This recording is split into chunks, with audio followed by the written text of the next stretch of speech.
alegra mucho verles hoy en esta mañana. Y a ver si esto saco. El capítulo, vieron que comienza diciendo seguir el amor, ¿no? Y se acuerdan que vamos siguiendo capítulo a capítulo lo que dice Pablo en esta carta. Esto es una carta que él escribió a una iglesia que estaba en Corinto, y el capítulo anterior él estuvo hablando sobre el amor. El capítulo 13 de 1 Corintios se conoce también como el capítulo del amor, ¿no? Entonces, un poco para hacer el enganche de un capítulo con otro, aunque en esa época sabemos que los escritos no estaban separados por capítulos y versículos, esto es algo un poco más moderno, él engancha un tema con el otro, ¿no? Entonces está enganchando lo que hablaba sobre el amor, aquí dice, seguid el amor.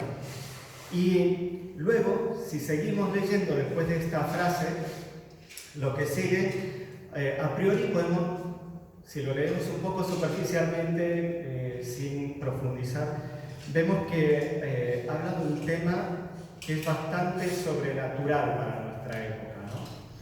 Dice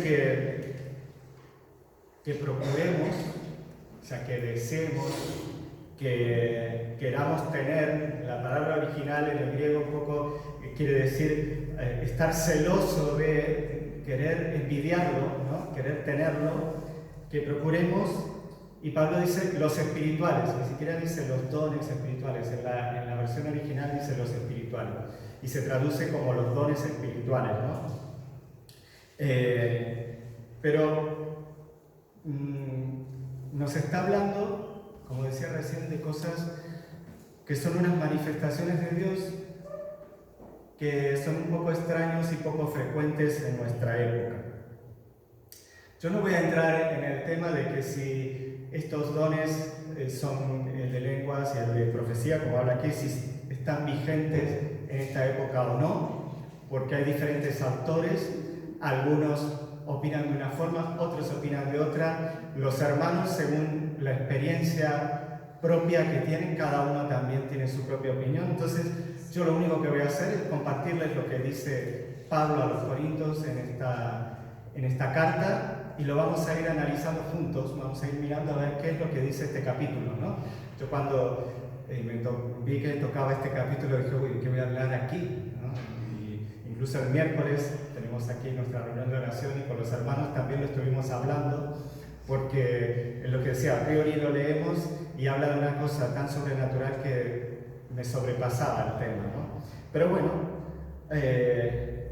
recordemos para empezar que Pablo le está escribiendo una carta, como decía, a una iglesia que estaba en Corinto, en la ciudad de Corinto, a principios del cristianismo, ¿no? Lo que se llama la iglesia primitiva, cuando el cristianismo estaba empezando.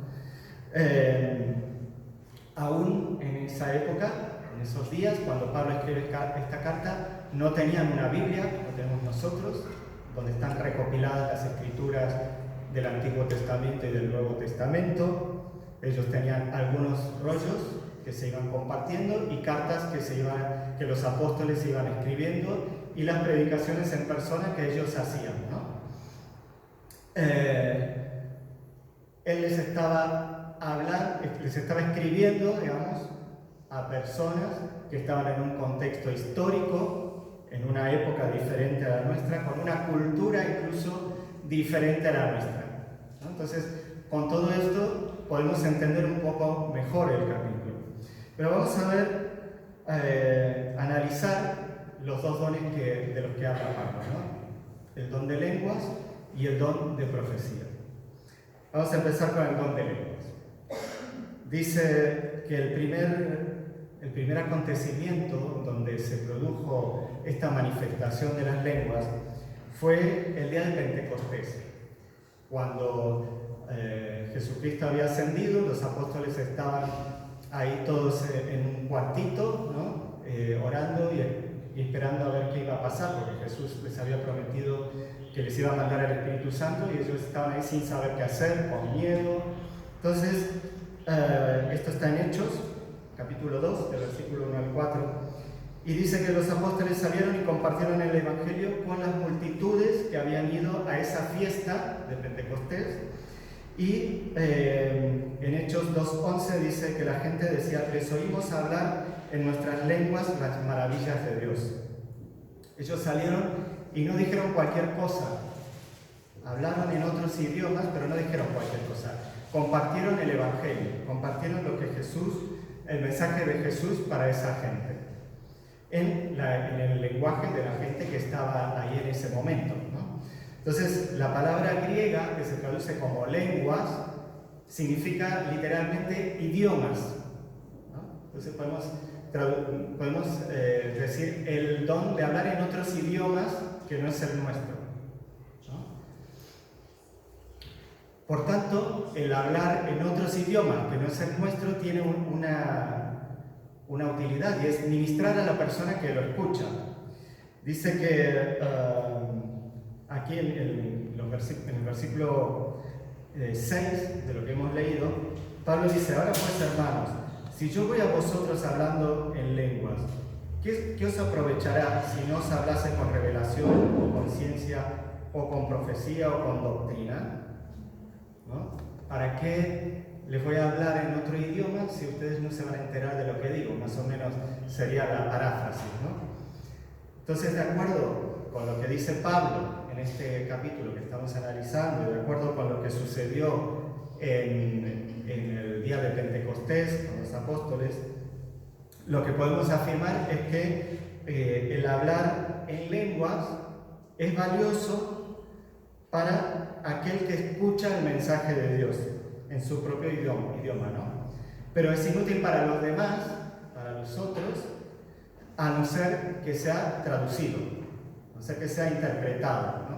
Aquí dice interpretado, nosotros podemos decir que ese idioma sea traducido, como decimos nosotros. Luego habla del don de profecía.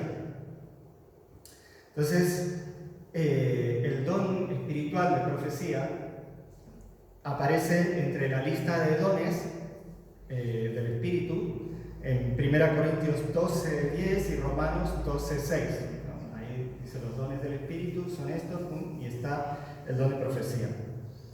Pero lo que nosotros tenemos que comprender, como dije, Pablo estaba hablando en un idioma que no es el nuestro precisamente, ¿no? En griego, con gente de otra época, en un contexto diferente. Entonces, la palabra que él usa para profetizar se refiere a anunciar o declarar. El significado de esta palabra profetizar es anunciar o declarar. ¿Anunciar o declarar qué? La voluntad de Dios. ¿Con qué fin? Con el fin de interpretar los propósitos de Dios y dar a conocer de alguna manera la voluntad de Dios, para que eso produzca un cambio en la persona, para que influencie a las personas. Nosotros en general en la actualidad malinterpretamos esta palabra, profecía, y pensamos que es la habilidad de predecir el futuro, ¿no? Cuando hablamos de profecía, ¿qué se nos viene? Adivinar el futuro. Si bien a veces en la profecía, en el anunciar, ¿no? o proclamar, está implicado el futuro, porque si yo digo, si la palabra dice: todo aquel que en él cree tendrá vida eterna, sabemos que en el futuro tendrá vida eterna, ¿no? Hay un anuncio de lo que va a pasar en el futuro. Pero en la actualidad, la palabra profecía está más relacionada con la enseñanza que con el anunciar cosas que van a pasar en el futuro, ¿no? Entonces, un pastor, un predicador, una persona que está proclamando, anunciando la palabra de Dios, se puede decir que es un profeta.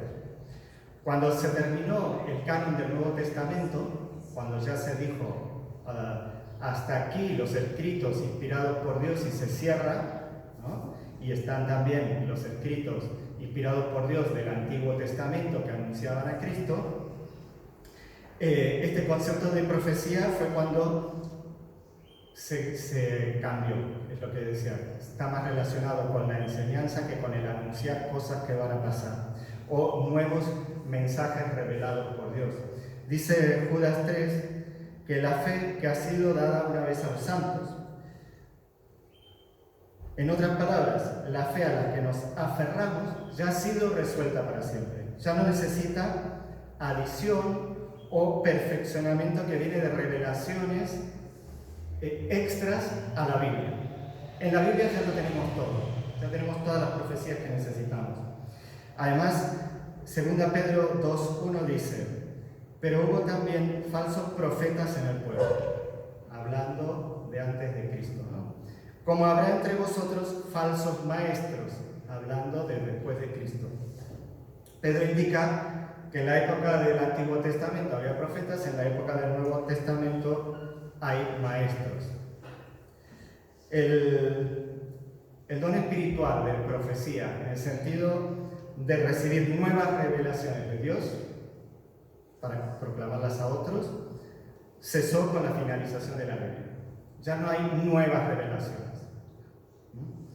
Durante el tiempo en que la profecía fue un don de revelación, sirvió para edificación, exhortación y el consuelo de los hombres, como dice en el versículo 3, y actualmente también, pero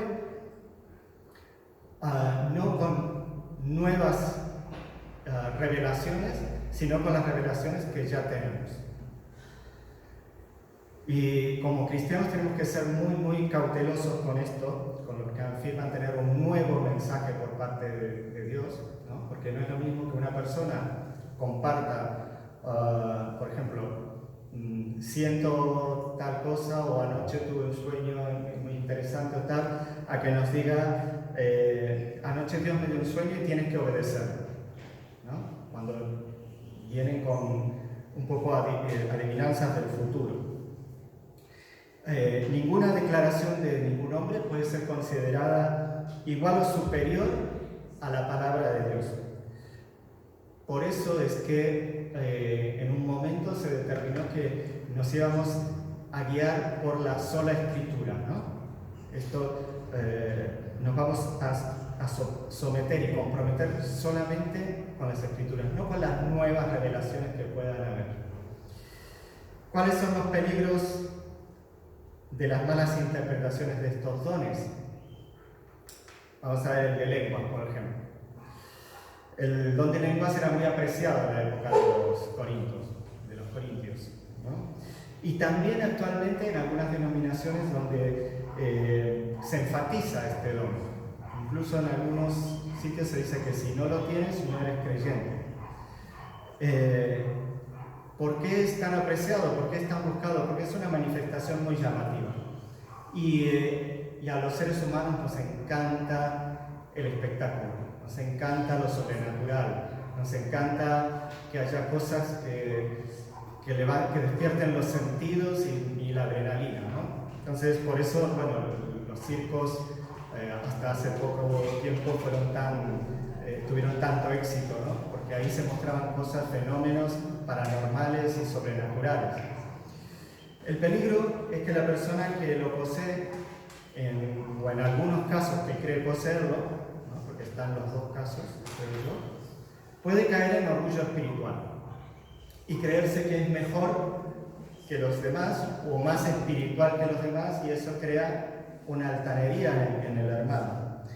Por otra parte, a veces el mismo deseo de poseer este don, ¿no? Sobre todo lo que decía, en iglesias donde se enfatiza que hay que tenerlo, puede producir que en algunas personas haya sugestión y una especie de autohipnotismo en que la persona lo genera sin tenerlo, ¿no? Un hablar en lengua falso puede suceder. Incluso en algunos cultos paganos, algunas religiones que no son la cristiana, esto se da. Las personas entran en unos trances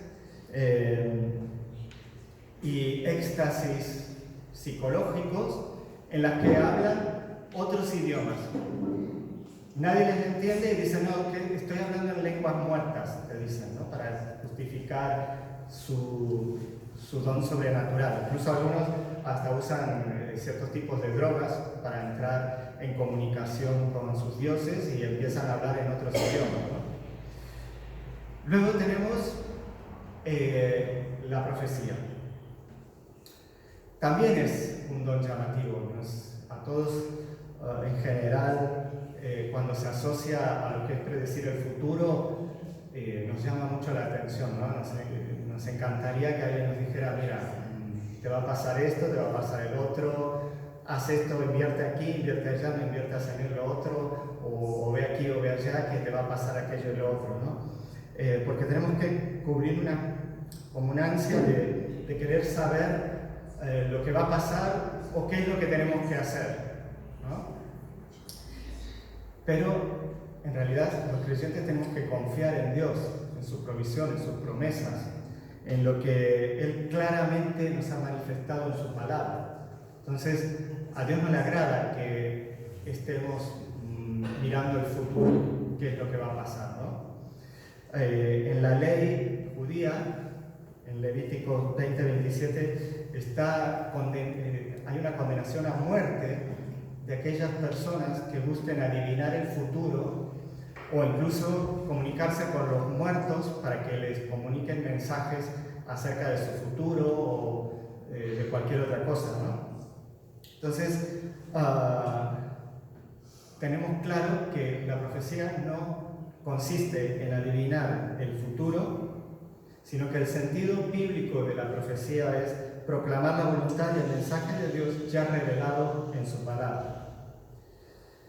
Y cualquiera que se considere profeta, si dice yo soy profeta porque Dios me ha dado el don de profecía, no se contradecirá con lo que está escrito en la Biblia.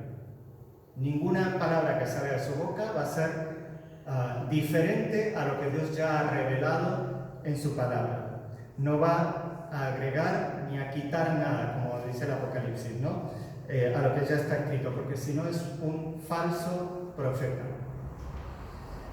¿Y a quién va dirigido cada don? Bueno, el don de lenguas es un don que va dirigido directamente a Dios, dice aquí en el versículo 2. Y edifica a la persona que lo tiene. La persona que tiene el don de lenguas se edifica a sí misma porque tiene una comunicación con Dios en la que alaba a Dios a través de ese don. Y si no hay interpretación, dice el versículo 5, no edifica a los demás. Si yo aquí me pongo a hablar en alemán, y creo que hay alguien que habla alemán aquí, nadie habla alemán, nadie se va a enterar de nada, y de qué sirve, ¿no? Van a escuchar un ruido, nada más. Entonces, Dios habla todos los idiomas, no sé qué idioma hablarán los que hablan en lenguas con Dios, tal vez es un idioma celestial. Él sí puede entenderlo, pero los demás que estamos aquí no. Luego la profecía, el don de profecía se dirige a las personas que están escuchando. Este don no es hacia Dios, sino es hacia las personas. ¿Para qué? Para animar, para edificarlos, ¿no? Este don edifica a todos, incluso a la persona que habla, edifica a todos, a animarlos y consolarlos. Por eso, en este capítulo, en la versión 1960 de la Reina Valera, se titula, el que ha puesto estos títulos al párrafo, le ha puesto el hablar en lenguas. ¿Qué pasa? Que con este título es lo que decía al principio. A priori, ya crea una idea a priori que nos ponemos a leer y nos enfocamos en el hablar en lenguas, pero no alcanzamos a ver la profundidad de lo que hay en el capítulo. Me gusta más en la versión La Palabra, la versión española de La Palabra, es una versión moderna que es un poco parafraseada, ¿no? Pero el título que le pusieron ahí es que estos títulos no se los puso Pablo cuando escribió la carta, estos se los pusieron luego los traductores. El título que le pusieron ahí es Los dones del Espíritu y el provecho de la comunidad.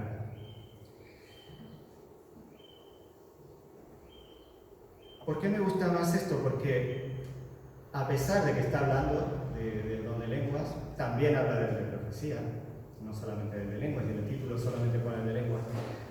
El énfasis, Pablo no lo está poniendo en eso. Si analizamos el párrafo, Pablo no está haciendo énfasis en eso, sino en otra cosa. En realidad, la profundidad de lo que destaca Pablo en este párrafo es la edificación de la iglesia, dejando de lado nuestro egoísmo.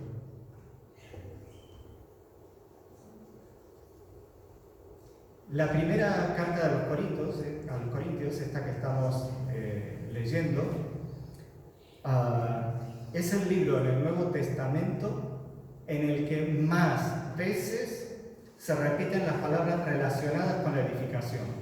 Edificar, edifica, edificación.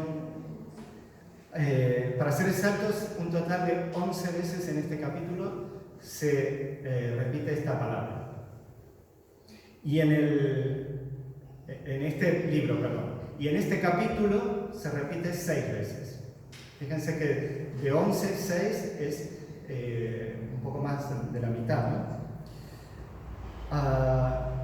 Por eso podemos apreciar claramente que la intención de Pablo no era estar hablando de estos dos dones, que nosotros lo que decíamos al principio, tal vez a priori decimos, no hablar de esto, y ¿qué nos puede interesar a nuestra congregación donde no hay estos problemas, ¿no? Pero sí nos puede interesar mucho lo que realmente quiere decir Pablo.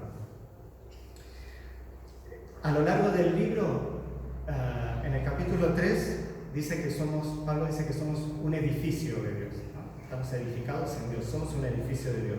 Habla de nuestra responsabilidad en la edificación y la sobreedificación de ese edificio. En el capítulo 8, luego él nos especifica que el amor edifica. Y Dios es amor. Entonces, Dios edifica. En el capítulo 10, afirma que todo nos es lícito, pero que no todo nos edifica. Podemos hacer lo que queramos, pero nos edifica a nosotros y edifica a los demás hacer lo que queramos, aunque sean cosas buenas, ¿no? Bueno, este tema ya lo vimos antes. Y en este capítulo, el capítulo 14 que estamos viendo ahora, nos está animando, cada vez que habla de la edificación, nos está animando a ser edificadores, a edificar a la iglesia, que todo sea para la edificación de la iglesia. Por eso plantea que el don de profecía es mejor. No porque haya una categoría de dones que hacen mejor o peor a la persona, sino porque este don es el más útil. Es el más útil porque aparentemente es el menos espectacular, porque estamos hablando de que compartir la palabra de Dios es profetizar, ¿no? Y no es tan espectacular como tal vez si aquí empezaran a suceder una serie de milagros y gente que habla en otros idiomas que no conoce y tal, ¿no? Y le puedo asegurar que como nos gusta tanto el espectáculo, la iglesia estaría repleta. Pero ¿qué es lo que Pablo dice que es más importante que todas esas manifestaciones visibles y tal? Lo más importante es la profecía. Lo más importante es anunciar, proclamar el mensaje, la verdad de Dios. Y esto es maravilloso. Comunicar el mensaje de Dios, lo que Dios tiene para nosotros, lo que Dios tiene para todas las personas y que las personas puedan conocer la voluntad de Dios y experimentar la esperanza de sus promesas es algo muchísimo más gratificante que cualquier otra cosa, les puedo asegurar. El mensaje de Dios tiene poder para cambiar vidas. El mensaje de Dios nos edifica y nos hace crecer. Y hay dos principios en este mensaje de Pablo, ¿no? Uno es el no egoísmo. Pablo enfatiza que no busquemos nuestro propio beneficio y solo para nuestra edificación, ¿no? Dice, es mejor que hables en lengua, es mejor que profetices. Está bien, si tú lo haces para Dios y lo alabas y tal, es bueno, pero no le hagan tanta publicidad y tanto bombo a esto en la iglesia. Es más importante la profecía. ¿Por qué? Porque siempre es un poco lo que estamos en general siempre buscando, ¿no? El yo sentirme mejor, yo sentirme bien, yo sentir que hago cosas para Dios, o que Dios me habla, o que incluso soy mejor que los demás. Y esto no edifica a los demás. Entonces, ¿qué venimos buscando a la iglesia? ¿Edificar o ser edificados? Muchas veces caemos en el error. Voy a ir a la iglesia a ver qué me dice Dios, cómo obra Dios en mí, para acercarme a Dios. Y pocas veces pensamos, voy a ir a la iglesia porque ahí voy a dar a los hermanos, voy a compartir con ellos.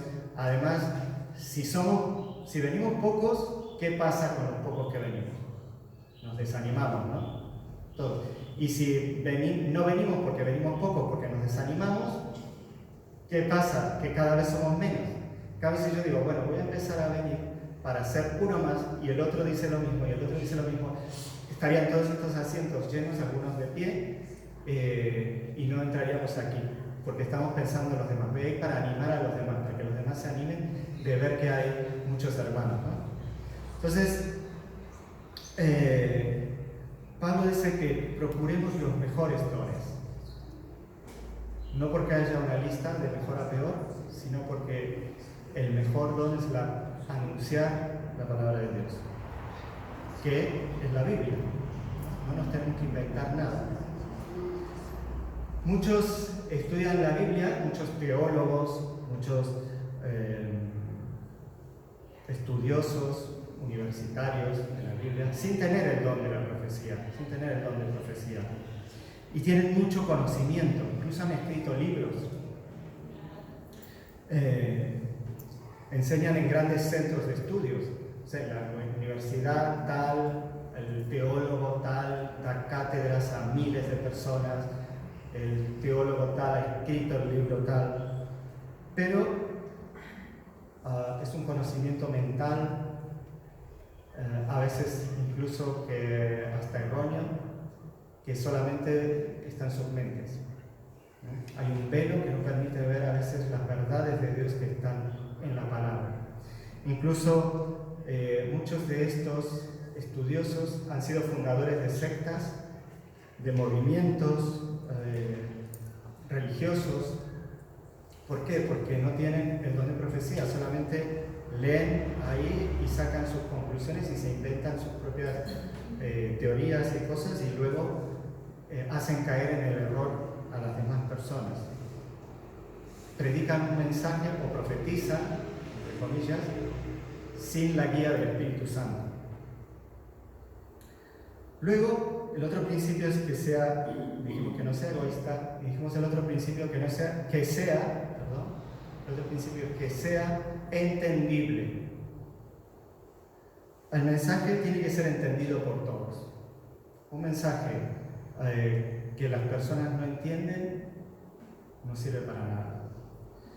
Lo que decía hoy, si yo ahora me pongo a predicar en chino, creo que chino menos que alemán, sabemos aquí, ¿no? Porque creo que Belisa tu alemán un poquito domina, ¿no? Pero chino seguro que no. Entonces, ¿para qué sirve que les esté compartiendo la palabra de Dios en chino si nadie se va a enterar? No van a crecer. Si hay alguien que todavía no ha aceptado al Señor, no lo va a aceptar tampoco. Y Dios es un Dios lógico, no es caprichoso. Él piensa con lógica. Entonces, ¿qué es lo que quiere Dios? Que le conozcamos. ¿Qué es lo que quiere? Que crezcamos. Entonces no nos va a enseñar con cosas que no entendamos, ¿no? Y por eso el Espíritu nos ayuda a entender su palabra y a sacar de ahí las enseñanzas. La sencillez es la base de todo en la Biblia.